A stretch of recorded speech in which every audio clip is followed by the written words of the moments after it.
You're listening to an Anazao Ministries podcast.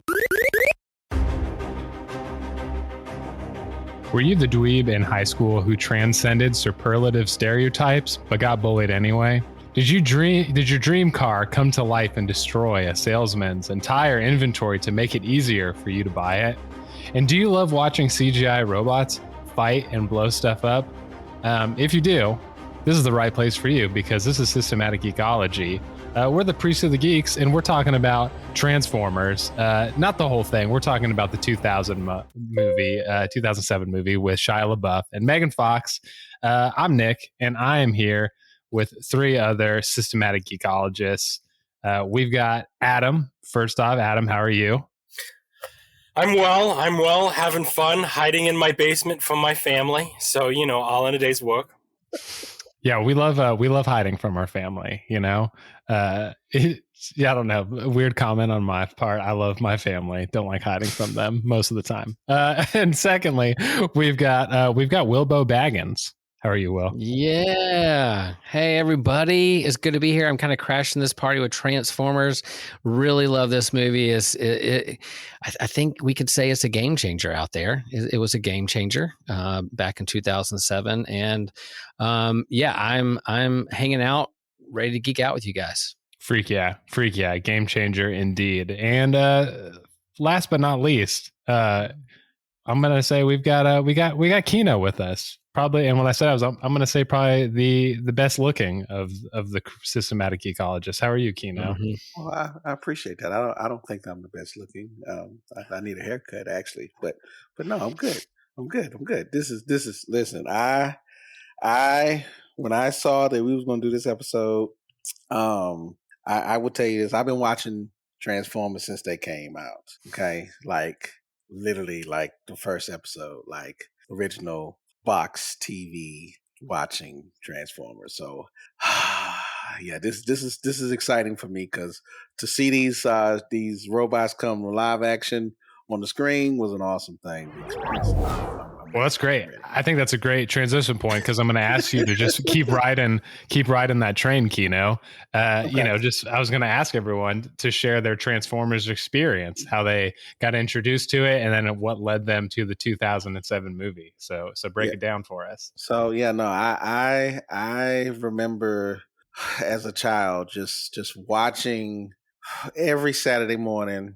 It wasn't even Saturday morning. It was sometimes during the week too that Transformers came on, because it was other shows too. But oh my gosh, to watch these robots in disguise, what?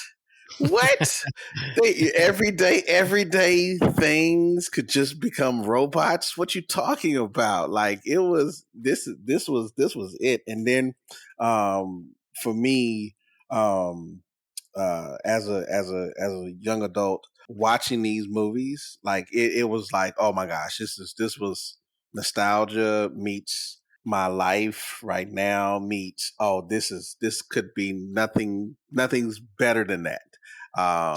Cause again, I remember watching those cartoons, and that was good. I remember I'm not a fan of Beast Wars. See, I remember different iterations of Transformers. I'm not a fan of any of that stuff, but I'm a sure purist. I like this when they like literally like this movie helped introduce the storyline from the cartoon, which was exciting for me.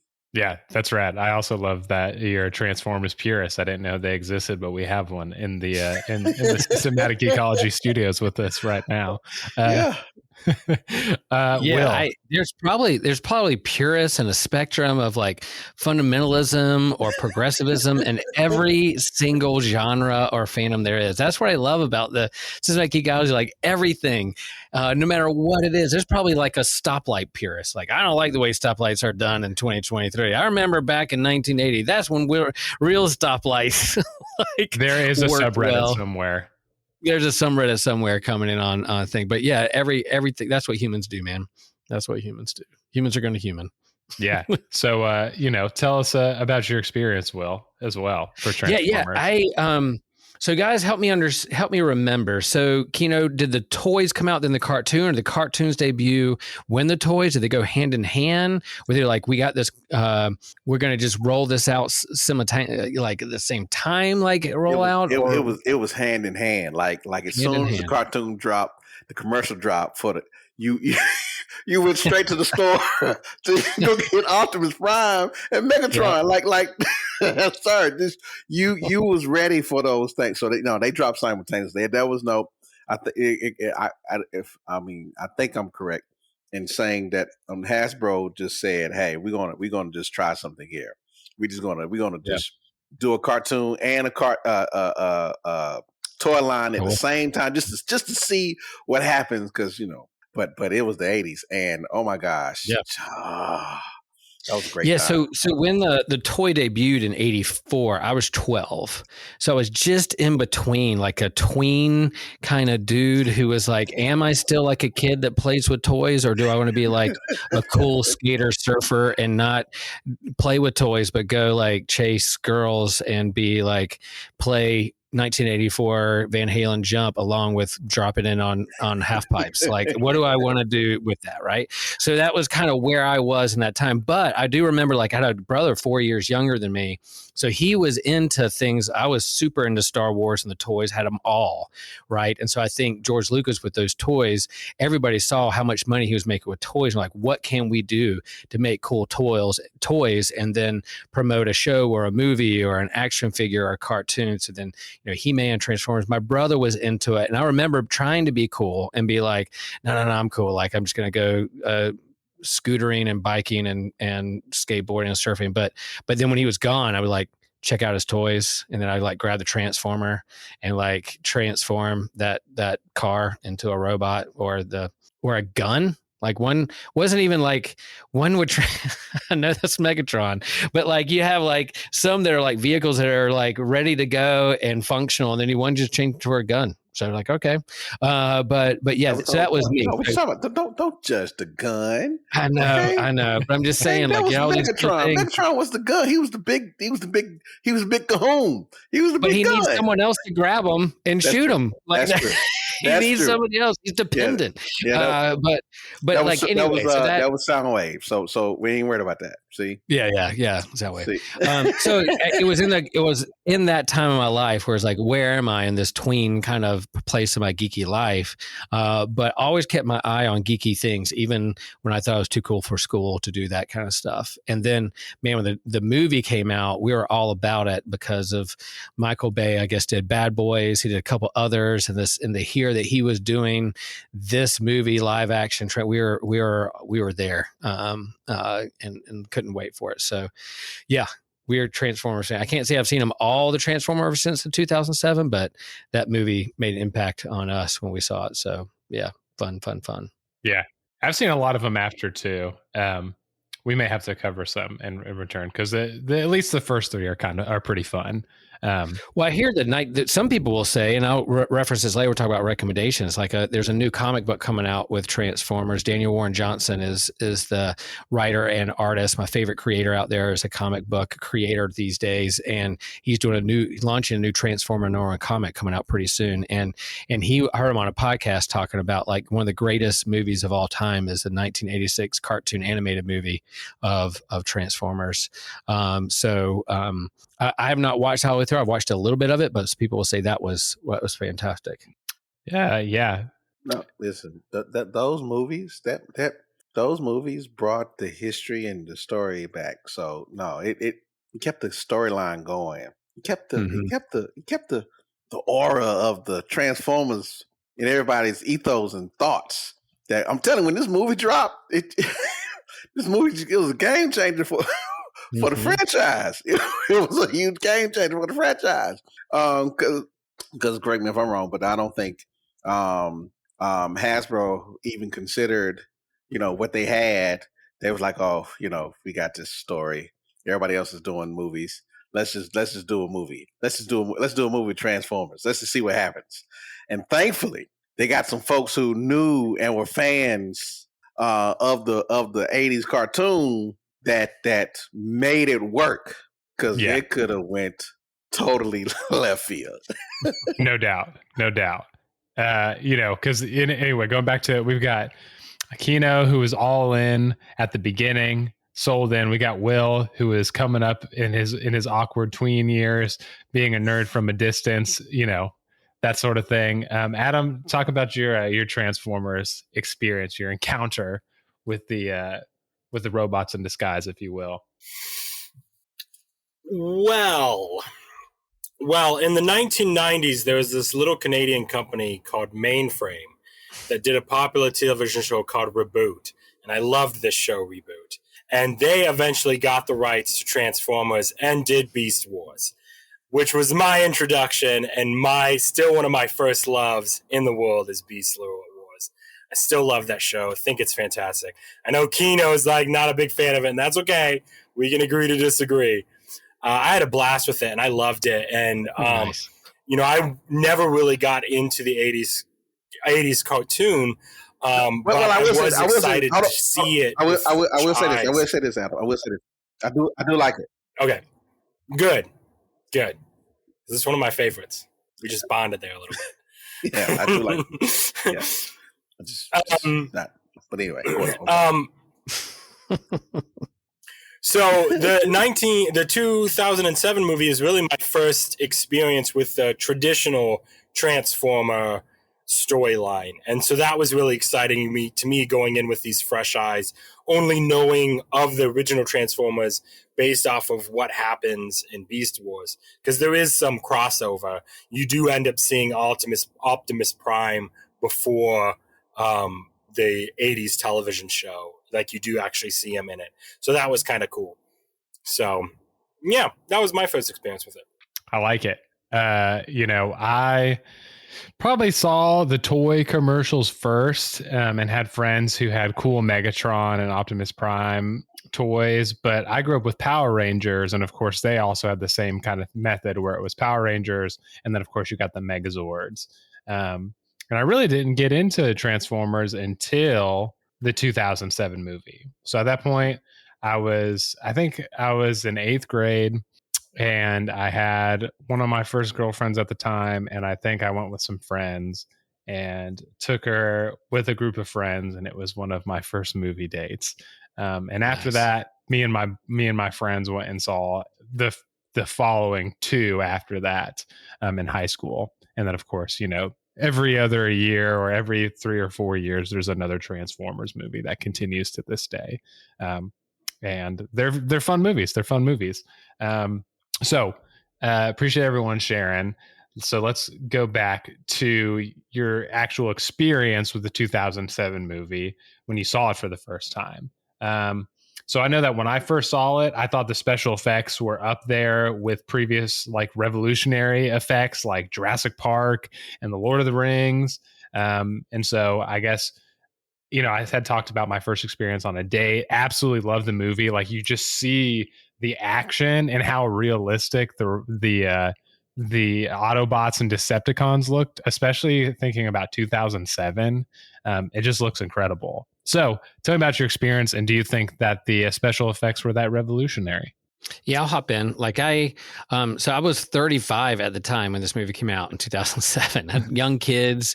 We got to get a sitter to go see the movie. But in terms of special effects and moving through the early 2000s, we were there because of Michael Bay. Spielberg produced it. You had these young actors in it that Shia LaBeouf is coming off the movie Holes, and he's kind of like the young, dweeby nerd actor, but could act really well. He didn't have all the baggage along with him yet, and all that kind of stuff. So we were there, and yeah, the special effects were super cool. And yeah, it's not going to win Oscars with acting, but in terms of it had nominations for special effects and sound, and the fact that they got Optimus Prime's original cartoon actor voicing him in the movie, all that hype leading up to it, had us there ready to go. And there was one point in the movie where I think they were getting ready to do this there's a million car chases on the road and fight scenes, but like at one point there's a car chase, Megan Fox is driving, something's happening, and all of a sudden like Doomsday Clock from Smashing Pumpkins comes on, and that guitar riff starts ripping through, and they're going down the street. Cindy turns to me in the theater and goes, "This is so freaking cool." And I was like, heck yeah. And like it's like when that song came on, just goosebumps, and we looked at each other like, this movie experience, we're having a blast. Like, this is so freaking cool. So I just never forget that. So whenever I hear that song now, it's a great song, but like I think of that time in the movie when they just used it so good at the right time, when these badass things were happening on the screen. We were like, yeah, this is good. So yeah, we were there. It was good. I just been waiting. I've been waiting. Because the funny thing is, I remember because I just had Daniel at the time, so I was a young dad, and I think I went by myself to go see this movie. This is the first time I went to by myself. So, but I remember seeing the trailer and hearing Peter's voice for Optimus Prime had me hooked. I didn't care if the CG was horrible, if the acting was horrible. I didn't care if the fight scenes were. The fact that I heard that voice, I was hooked. Like, so to me, it was that. But like literally seeing these robots come to life and the detail, like literally like the fact that you could see Optimus' mouth moving and his eyes looking at you, and they're they don't look weird transforming. It looks like it's natural. that was it was this was like, yes, this is how it's supposed to be. Because it's ILM. It wasn't ILM. Like it was Light and Magic. Like it was the ILM studios that did the special effects and sounds and worked with all that. So I think you had like the Star Wars, the people behind Star Wars and your favorite sci-fi stuff were behind the special effects and the sound and all that stuff. Groundbreaking. And that it's so, and like literally because I looked it up and I remember like this film dropping when it did, like it was huge. It was huge. Like everybody went to go see this movie. Like if you didn't go see it, you was mad about something, because that's all everybody was talking about. Literally was this movie. Like especially if you was a child of the 80s. Like if you was a child of the 80s, like this was it. This was like, yes. So yeah, that and then just, man, the emotions to see your hero and to see him fall. And the only critique I got about this movie is I didn't like, and I understand because I'm a purist, I didn't like Megatron in this movie. But yeah, I get it. He has to look a certain way. But I get it. But outside of that, nah, this was it. Like that was it. Yeah. I like it. Okay, Adam, hit us. Well, this movie did two really amazing things that I think really helped its special effects. The first thing that it it took the Jurassic Park method of filmmaking. They overlaid computer generated images with realistic settings. So you saw these city blocks. They were actual city blocks that they were filming in. They actually had the helicopter and these big wide shots of the city and the robots fighting. They actually had the helicopter flying out there taking those shots. So when you overlay the computer generation, it adds a certain level of authenticity, and it helps skip the uncanny valley effect that we see a lot of computer generation stuff has. When you have that real background with the computer generation behind it, it gives a sense of realism. And, Michael Bay did such an incredible thing about not showing too much of the robots sometimes. In these big fight scenes, they won't necessarily the center frame. He didn't film it like you would film a gun, a Western. He filmed it like you would be if you're a tiny person at the feet of these giants fighting amongst each other. He really trying to put it from a very human point of view. And that was a really brilliant way of storytelling, because no matter where we looked at the Autobots, they always seemed larger of life based off of the choices he made when he was filmmaking. And I mean, it was really, and that's why I think things like Jurassic Park and things like this have a certain timeless quality to it and still look good, is just these little methods that they took to add that level of realism and that level of cinematography that gives a certain weight and a certain feeling to what we're seeing. And so, yeah, looking back at it, maybe the computer generation has aged so a little bit, but it still looks so timeless, just like Jurassic Park did in the 90s. Man, yeah. That's cool. I didn't know that about the overlay. And I think when I rewatched it, I mean, it brought, because, you know, when you revisit movies and when you're a kid, you're like, this movie was so awesome. And then you revisit it and you're like, oh, this movie sucks. Like, it looks so bad. The acting's terrible. But like, when I went back and rewatched this movie, I was like brought right back to how much I loved it in high school. Like, the effects were awesome. Shia LaBeouf is hilarious in this movie. Like, even Megan Fox, like, as she's, you know, there's more than meets the eye with her or whatever, you know. And I think she conveys that pretty well. And yeah, I think the end was more action, and I think it kind of speeds up at the end, and I wanted more of the story, which is funny because I'll critique some of the people who hate it later, the story and the dialogue, but it's a freaking Transformers movie. I want to see freaking robots kick each other's ass. Okay, that's what I'm here for. That's the whole point. I don't care about your relationship. I want to see robots fighting. This the ultimate fight of good and evil. I don't care about if you love me or not. I don't care if you want to say I love you or not. Die.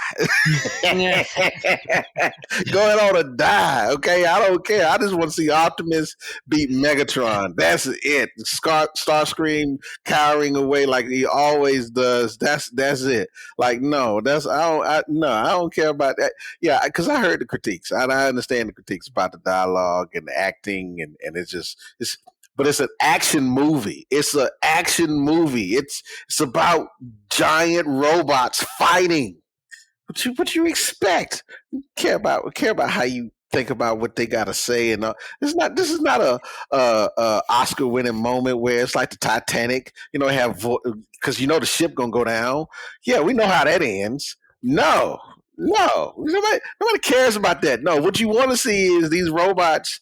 And Adam, that was a great point of how it was shot to make it seem like you was always in the perspective of you're seeing it from a human's perspective, and you're small. You're tiny in comparison to everything that's going on. Even when they show space and all that stuff, like you're still seeing like you're just still small. Well, and that what is happening, what is fighting amongst on the screen, it is what it is. It's like these are robots. It's like, I don't care. It's robots and it's Transformers. Like, literally, this was like. If y'all have never watched the original, you need to watch the original, because that will explain a lot of the stupid stuff that happened. Because I get it. I get like why Shockwave was Soundwave. Which one was that? I can't remember. I always get them confused. I think it was Soundwave. I get it because I remember Shockwave and Soundwave. Like Shockwave. Shockwave ran things. Thank you. Shockwave ran things while Megatron was fighting on Earth. In the original, I'm sorry, don't get me started because we're supposed to talk about this movie. But all of that goes into the ethos of the fights and all this stuff. Like, so again, the critics always like the voice acting, and the dialogue was horrible. It's an action movie about big robots fighting. That was the whole cartoon. That's the whole point of you to buy the toys. That was the whole point. You watch cartoons to buy the toys. That's what we did. Okay. You've got Keno, the Transformers apologist here. Take that, Transformers haters. So I can't believe it, but we're 16 years out from this movie's initial release. So this movie is legally allowed to drive on its own now, which is weird. But we talked about the special effects, and we talked about the Transformers culture from the 80s leading up to this movie. But I think that it was just culturally iconic. Like Keno said, if everyone was seeing this movie, right? Literally everybody. It made Shia LaBeouf and Megan Fox even more famous than they were, right? Shia LaBeouf kind of had the holes, as Will said, but Megan Fox, this was really her kind of launch into Hollywood, right? We still talk about her now. It made the Camaro cool again, right? Yes. The new Camaro that they launched with it. I think it brought a different level like of PG-13 potty humor back into the cultural zeitgeist. I think like there's like times where, something like South Park will come along and everyone's like, yes, potty humor. And then it'll subside and people are like, oh, I can't believe somebody would let their children watch this filth. And something like Transformers comes out and you're like, okay, this is tame enough where we can cross some boundaries or whatever. But I guess just besides those things, like where else do you see Transformers cultural impact today? I'll jump in. Some of those special effects, like remember that after this is 2007, 2008 is Iron Man, which launches the MCU, and so that whole like transformation of a robot into something else or a car into something else, that kind of special effects is the same way like the construction or deconstruction of like the armor around Iron Man. And so like these things that were being launched or done, it will paves the way for the superhero movies that we have. There was good special effects before and it kept progressing and it continues to progress. But like, if you think about what comes the year after this Iron Man and what happened there and what that launched with how the comic book movies, the stuff we enjoy and geek out on, and then all of a sudden it's in the big screen.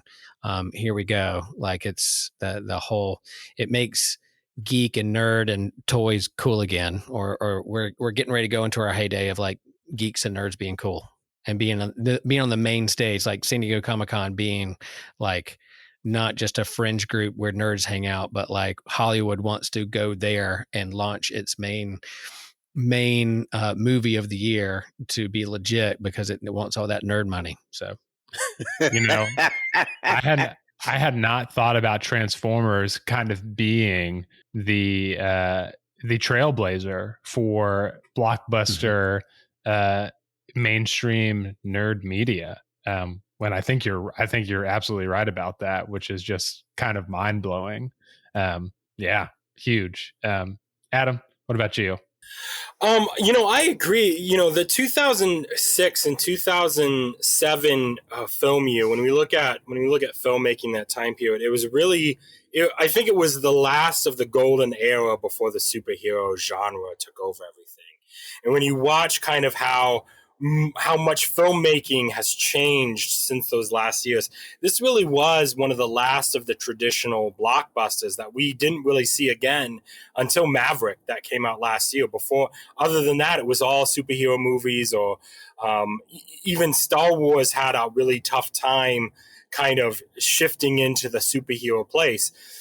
So I think the 2007 Transformer movies was really, like I said, one of the last traditional blockbusters movies of the last, and it was the end of the filmmaking heyday we saw that started in the 90s. You think about all the amazing films that came out in the 80s, 90s, and early 2000s, and how since 2007, since the release of Marvel, we haven't seen that kind of same filmmaking that we did back then. We don't have movies coming out the same way and having the same cultural impact as they did, unless they're a Marvel movie owned by Disney.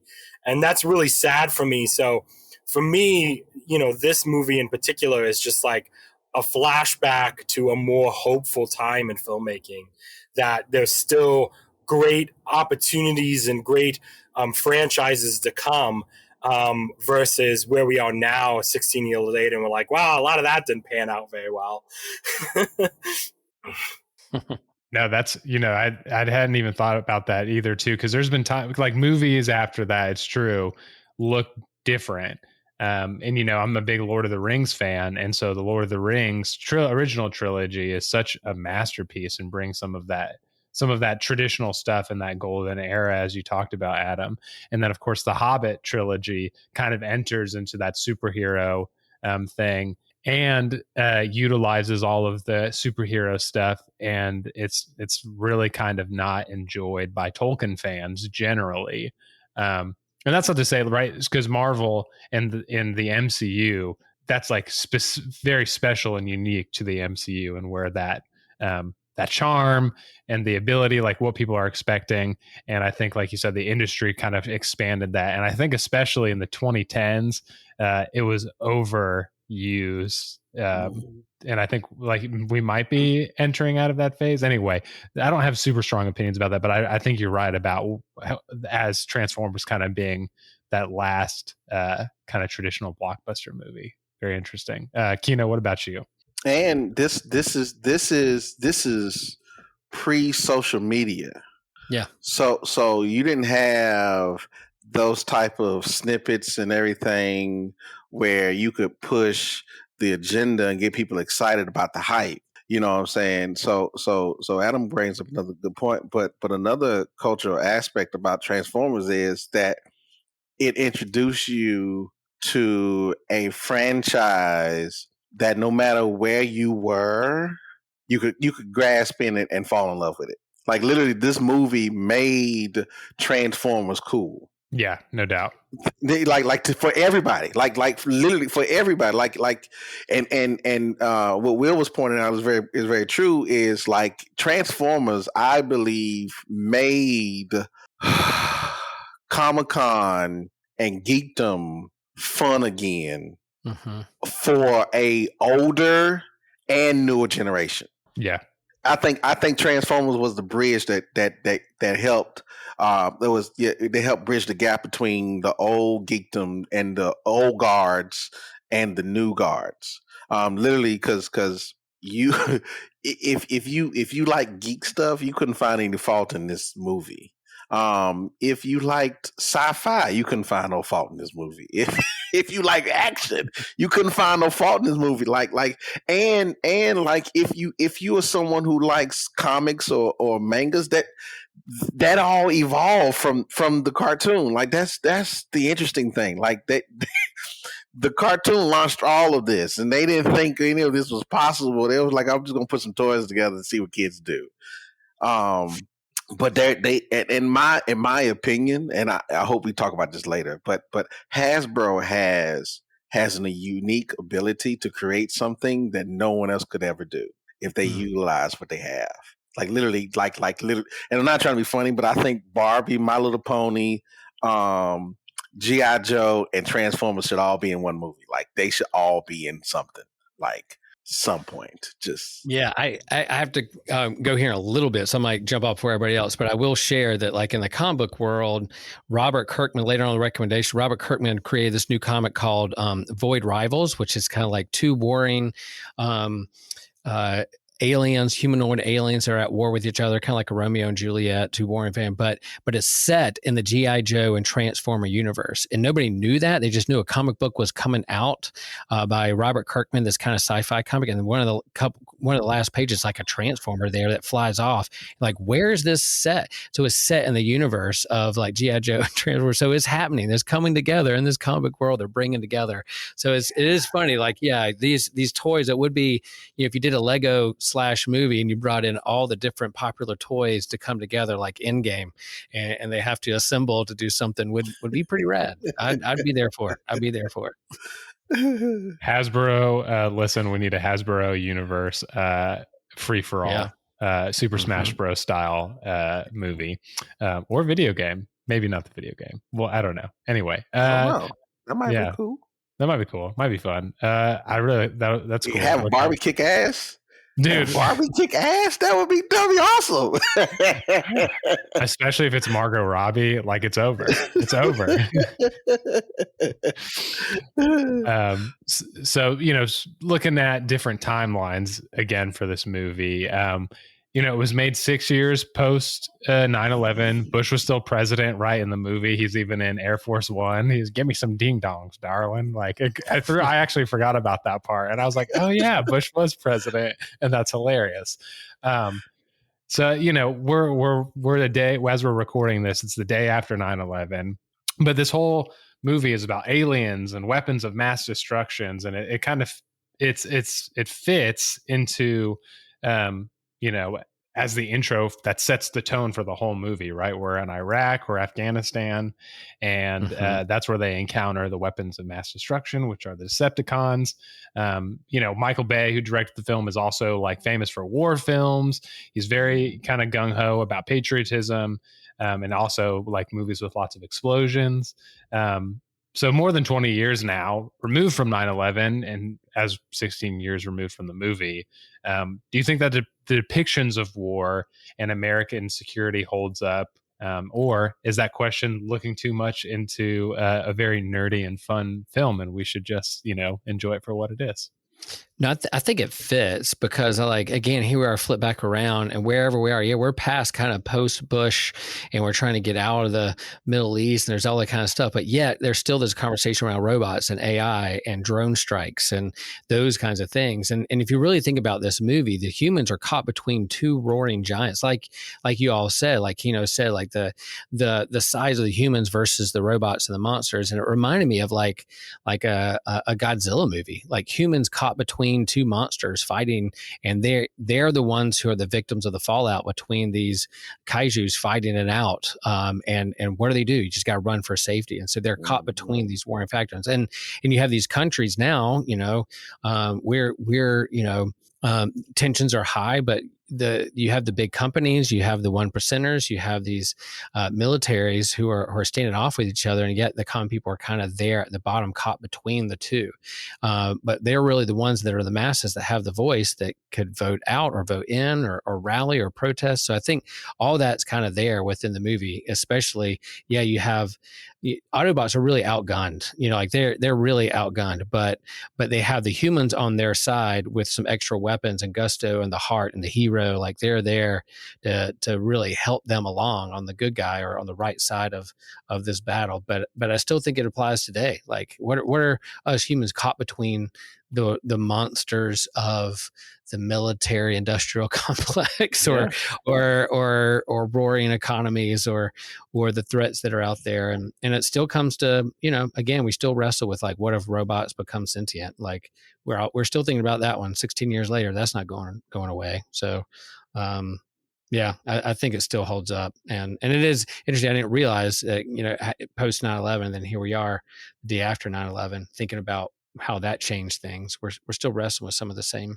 questions. Yeah, and I think this film, in terms of its military aspect, like it again, you're right, Nick. Like Michael Bay always shows big.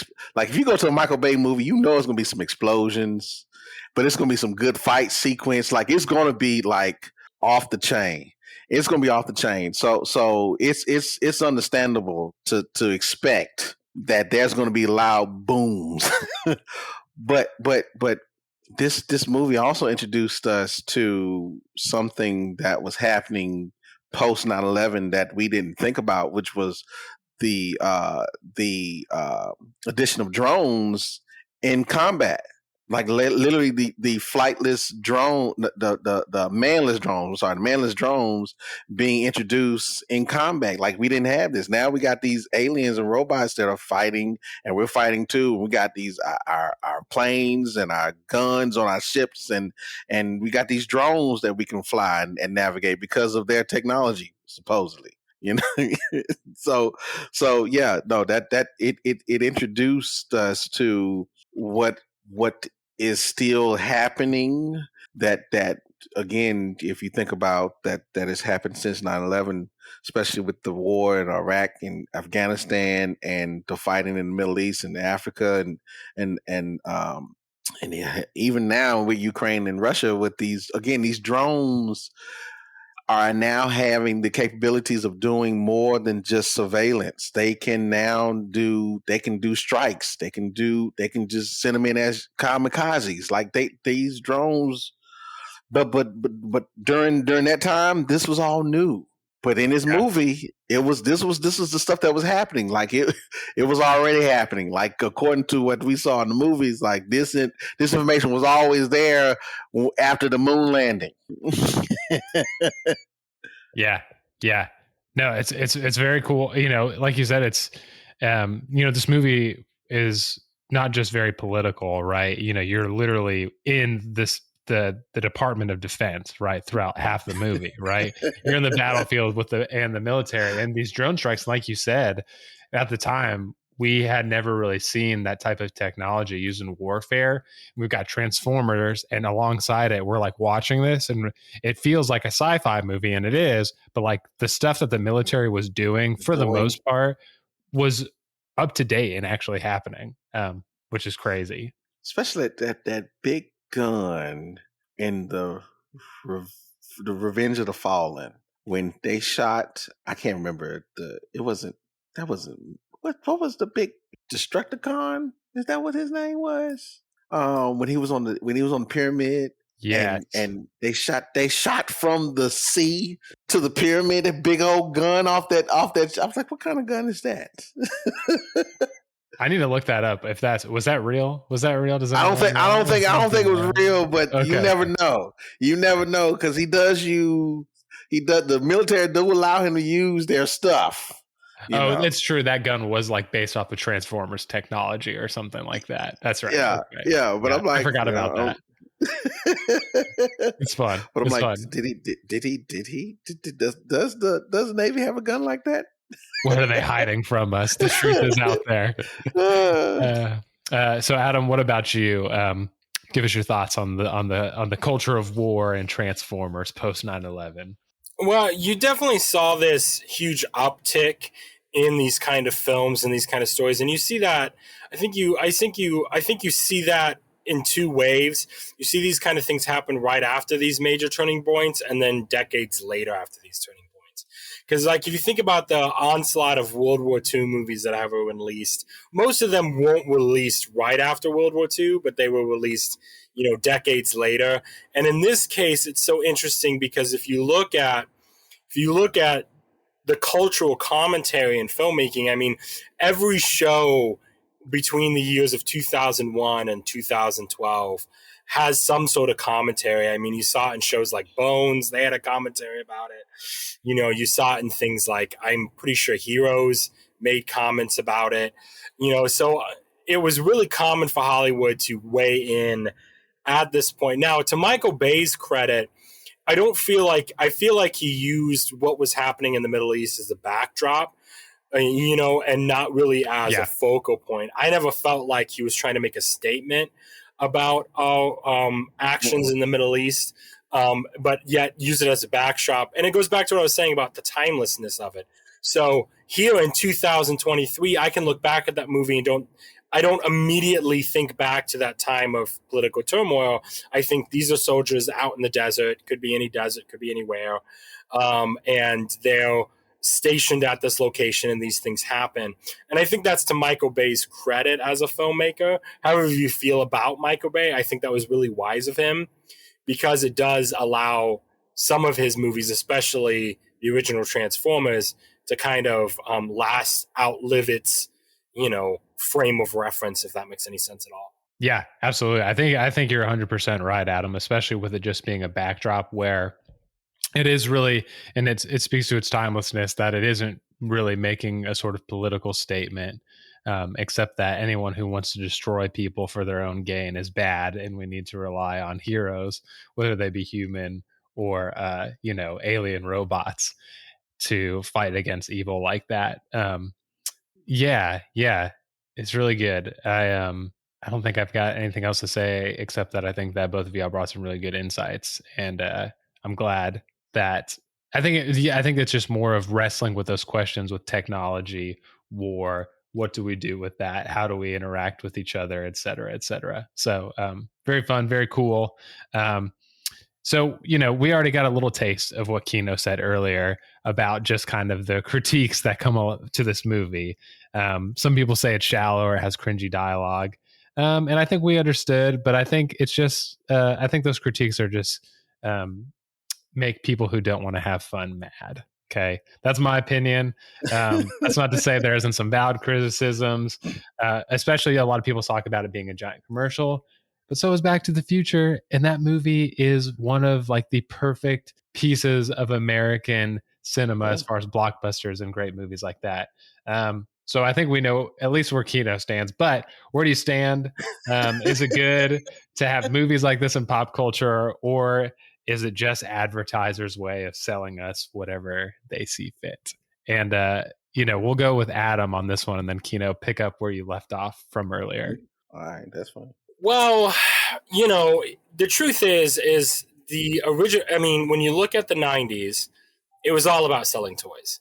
So the X-Men, the late '80s, early '90s, Transformers, X-Men, Spider-Man, all those Fox Saturday morning cartoons, WB cartoons, they were all about selling toys. That's where they made their money.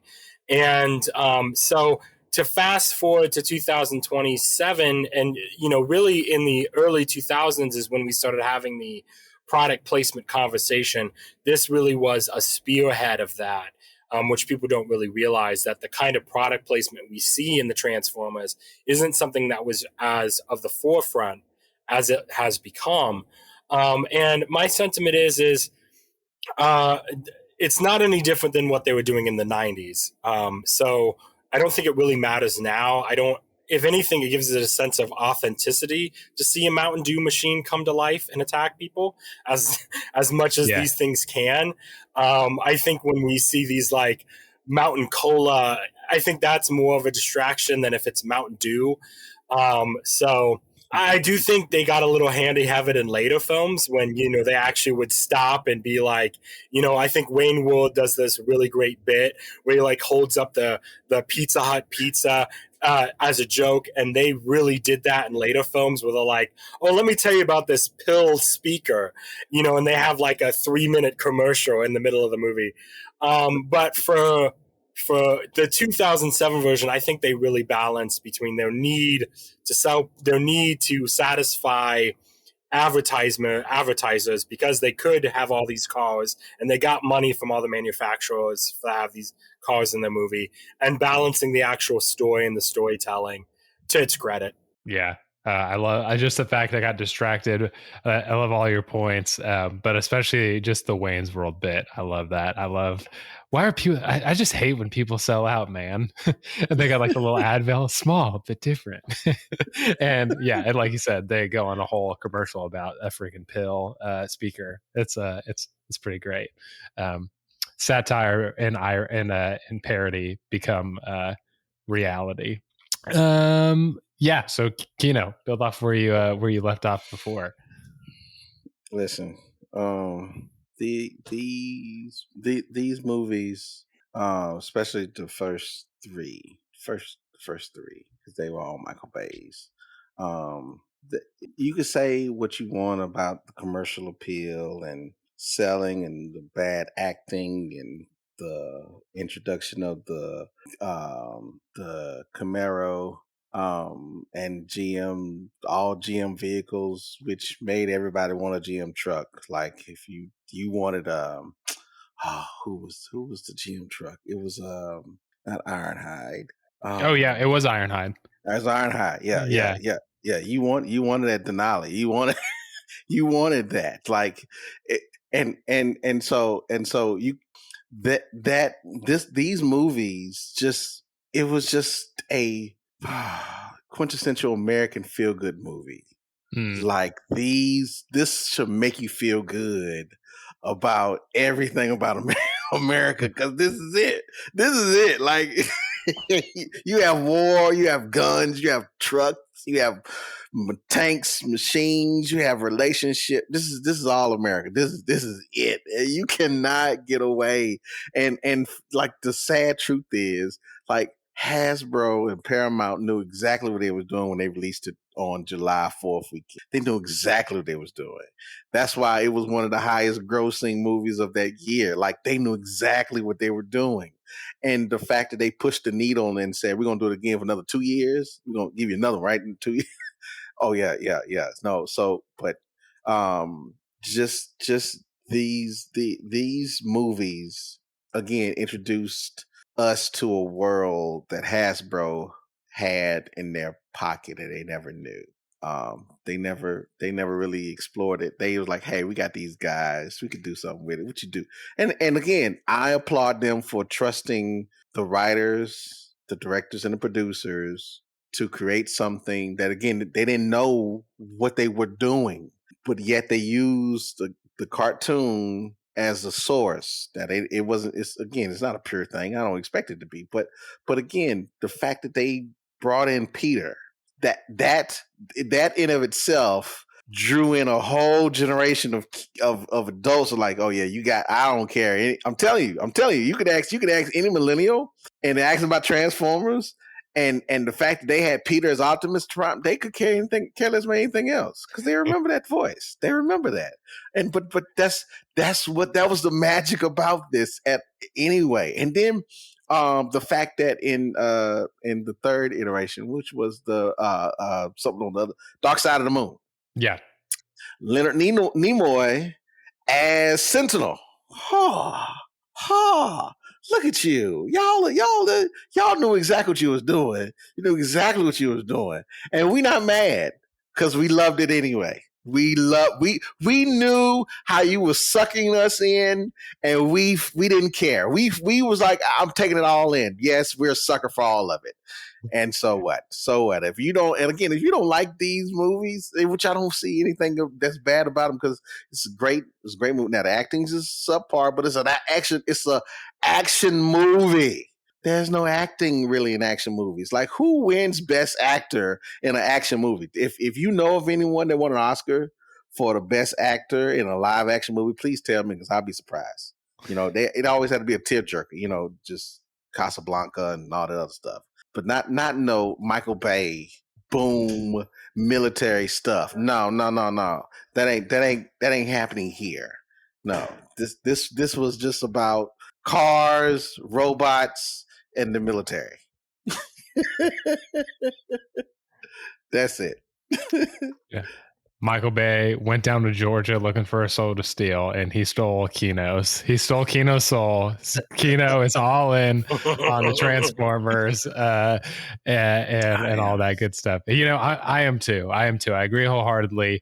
It's one of those feel-good movies. It's Americana at its finest, right? It's the classic, like, America's going to win, goodness is going to win, we're having a great time, and nothing can get us in the right direction. But before we come to the end of our episode here, does anyone have anything they want to bring up before we wrap things up? Download Tubi or go on Tubi. Okay, go on Tubi and watch the original Transformers cartoon. Okay, yes, it's boxy. Yes, the animation is horrible. Yes, it's Technicolor. So what? It's the 80s. Shut up. Shut up. Okay, it's the 80s. What you expect? But watch it, because then you understand, like, the nods to the arc and to the cube. I can't think of the name of the daggone cube. All that came from the cartoon, the original cartoon. Like, all of that. Just so go and just take some time and watch a feel good cartoon on a Saturday morning. Do it on a Saturday morning. Go make you some breakfast. Make your mimosas at home. Have brunch at home and watch Transformers on a Saturday. That's what you should do. That's how you work that out. I love it. Adam? I think the last thing I think is really interesting is as timeless that it is, there are certain tropes that I'm happy that we are getting away from. And I think that regardless of some of those tropes, like I think something they did really well was the human characters and how well written Megan Fox and Shia LaBeouf characters are. I think they're really underrated. And even though they're not the greatest actors, I do feel like they were trying to be as real as possible.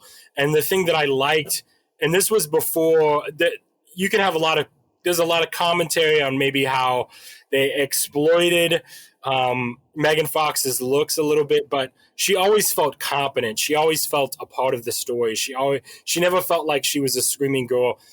They did a good job at making her character really feel like she does care and was always interested in Shia LaBeouf's character. And even though Shia LaBeouf was a little clumsy, he was genuinely clumsy. Like, he was consistently clumsy.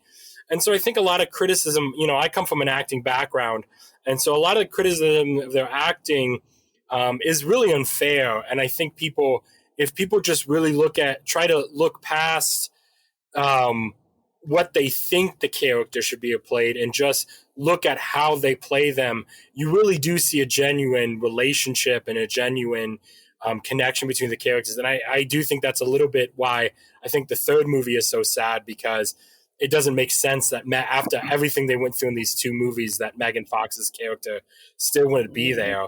But all in all, I think the acting's very underrated, and I think they did a really solid job overall.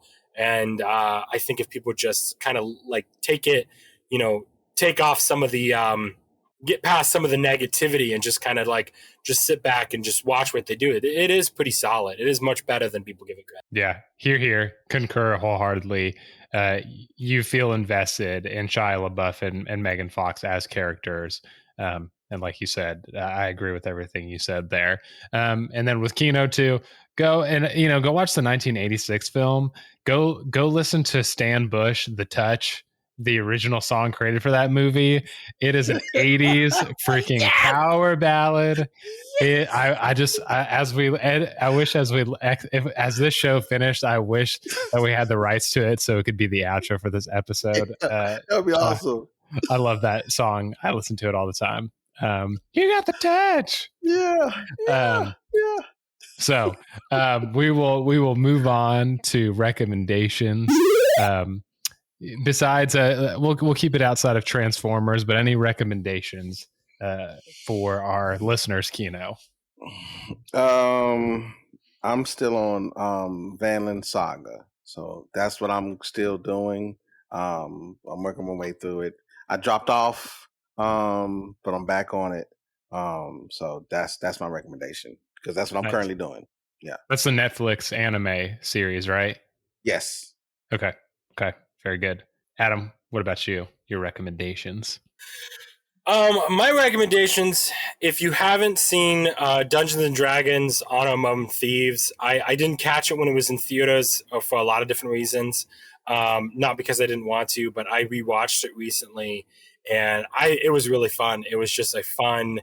It harkens back to those days when you just have these fun action adventure films with comedy, and the comedy's really solid, and the characters don't feel forced and real. And I thought the visual effects were really solid, and they also did a blend of realistic. They did the same thing. They did realistic settings with a blend of computer generation. So they had real sets with a blend of computer generation effects, and that always helps movies last longer than the periods. You go back and watch episode 1 and episode 2, and it looks more dated the farther we get away from it. But you go back and look at Jurassic Park or Transformers, and it seems so timeless. And I think I'd like to see Dungeons and Dragons Honor Among Thieves be one of those films that, even though they didn't make a lot of money, that for those of us who love fantasy films, for those of us who love heist films and good action adventure comedies, I hope it gets a little place in people's hearts that we keep coming back to years and years. And hopefully in 16 years, we're having conversations on the internet about it and appreciate it like we do the 2007 Transformer. Ooh, I like it. It's on my queue to watch on Amazon Prime because I haven't watched it, so I'll make sure to watch it. My recommendation is going to be a music one. I think I'm a big punk guy, and punk and metal, I feel like, have a very strong tie to nerd culture. And so one of my favorite 90s ex-Christian punk bands is called MXPX, and they just released a new album last month. And I'm just going to say, give it a chance. Go on a streaming service. It's called Find a Way Home. It's very fun, very MXPX, very 90s skate punk, if you're into that sort of thing. So with our recommendations, just wanted to say that you don't have to stop here. If you're at the end of the episode, you're like, dang, I want to hear more of Adam, Keno, and Nick and Will talk about nerdy things. Guess what? You can. You can go to Apple Podcasts. You can go to Stitcher.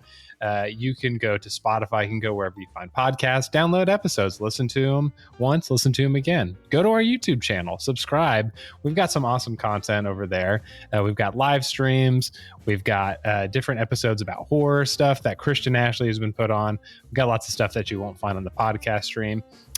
We also have a Discord.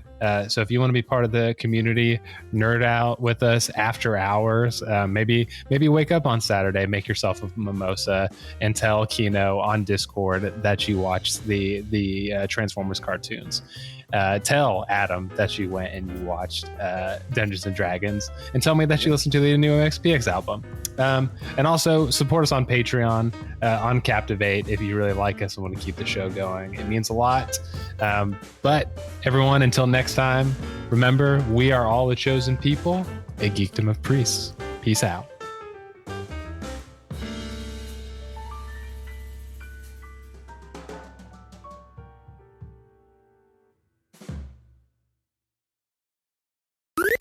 This was an Anazao Ministries podcast. If you enjoyed this show and would like to learn more about our network, be sure to check out the Anazao Ministries podcast network.